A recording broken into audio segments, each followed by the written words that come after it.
to say congratulations to Jenny and Jack. I'm just so happy for you. Yeah, such a great news. I miss you all. I miss every one of you. I haven't been able to come to this stage and talk to you in about 6 months. I just enjoy this moment that all of you have to sit down and listen to what I have to say. Even the president, Trump. I'm not listening.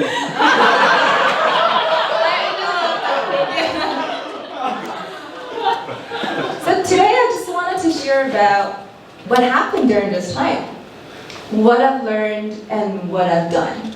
Okay? Let's move back to a bit earlier, to the beginning of this year.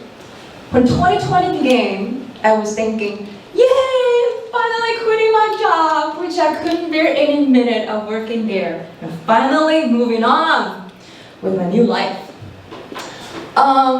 Wait a second. Have I ever regretted of quitting my job right after the pandemic outbreak? Kung flu. Yeah, yes I have. But that is a different story, not a point that I want to talk about today. Soon after I quit my job, I had plenty of time to do the things I love.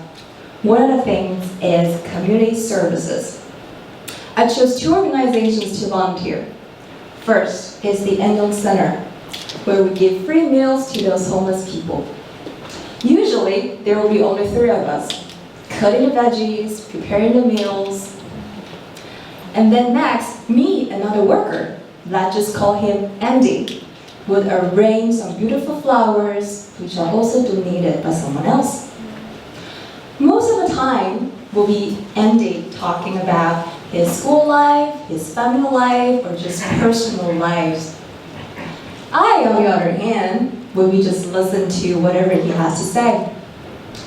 Sometimes, when someone is willing to share his or her personal stories, they're not looking for any answers, but rather, he or she is looking for someone to be there with them. That's what I tell them. Don't you worry a bit. I'm with you. And God is with you too. God's grace is enough for you, for me, for all of us. Even though I no longer volunteer at that center, Andy will sometimes share his reason flower work to me.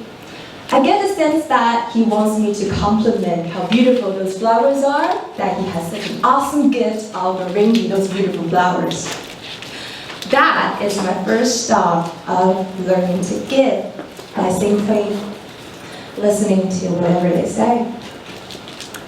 The second stop that I volunteered was through World Vision that helped a little girl commute between her school and the Center of Domestic Violence and Sexual Abuse. This little girl, that is called her Jane. She's about 8 years old and she has been fostered by a school teacher for about 4 years.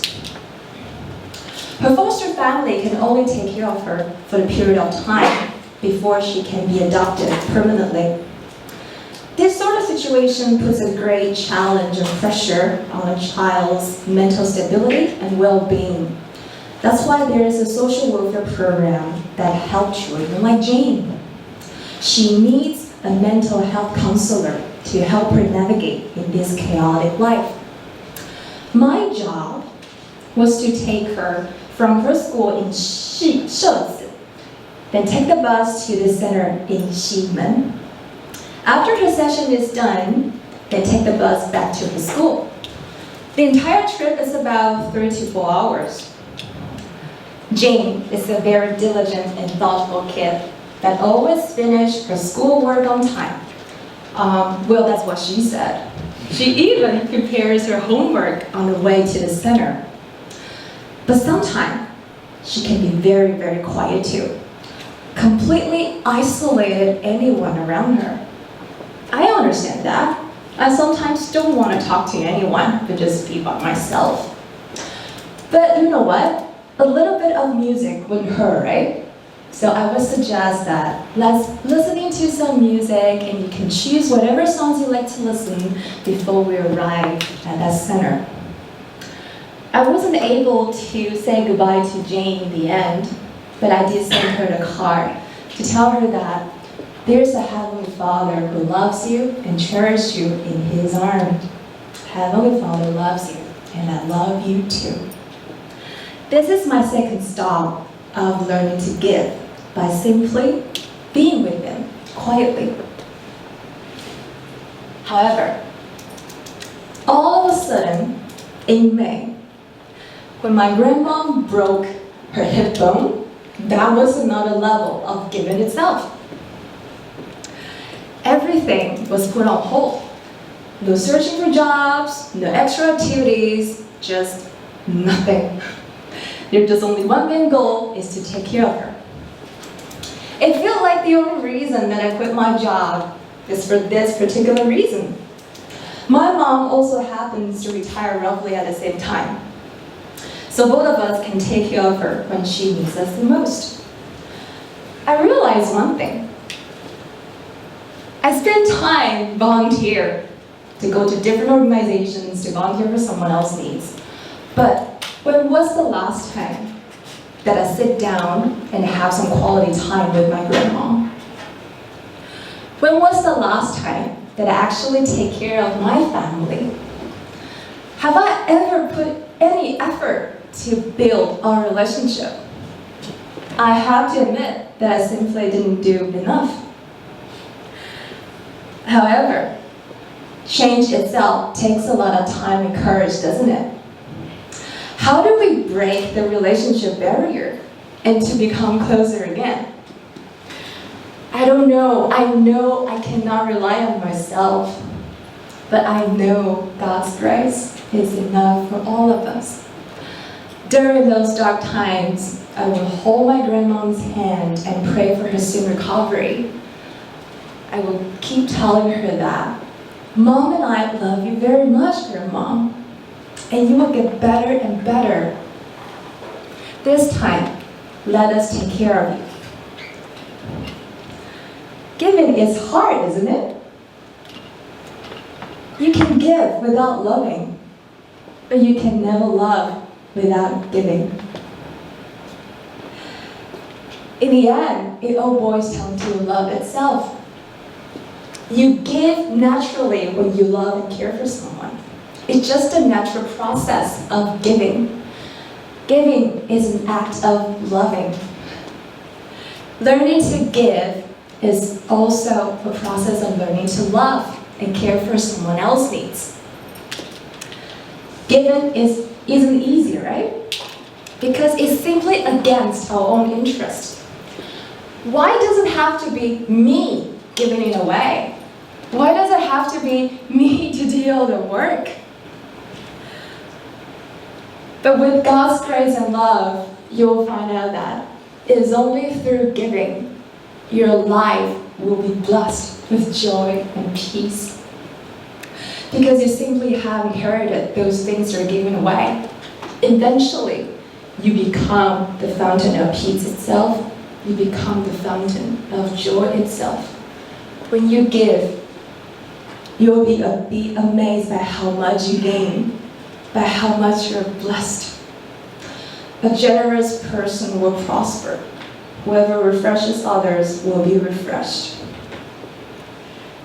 When Kevin called me to be his VP, I'm so honored to be part of his great team.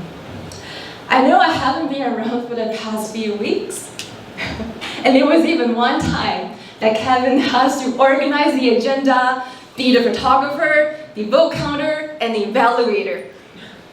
I didn't know how you did all of these, Kevin, but I'm so grateful for your support and leadership.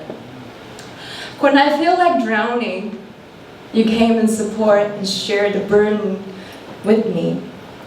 Thank you for your leadership, and thank you for giving us such a great example of giving. Giving is hard, isn't it? By Kevin's example, that's just one of the cores of our club. Please raise your hand if this is your first time of coming to our club. If this is your first time, great, nice to meet you all. As our founding father said, you're a VIP guest whom God himself sent.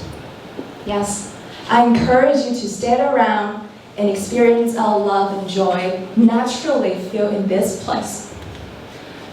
Whenever I'm here, it's so easy to feel refreshed, recharged, and just joyful and happy at that moment. Best of all, there is peace like no other places. Giving is hard, and I'm still learning how to give. And there's no better place to start right here at this club, where I have the best chance to learn from many of your great examples. I'm still learning to give whatever I can, no matter it's at work, at family, or at this club. They're still out there for me to learn from many of your great examples. Thank you for, no, I'm not finished yet. But almost. I just wanted to say, thank you for your support. I'm so grateful to be with you in this beautiful family. Thank you for inspiring me to be better and strive for excellence. Thank you for letting me know that I am born to shine. We all are born to shine. So let's shine, shine, shine.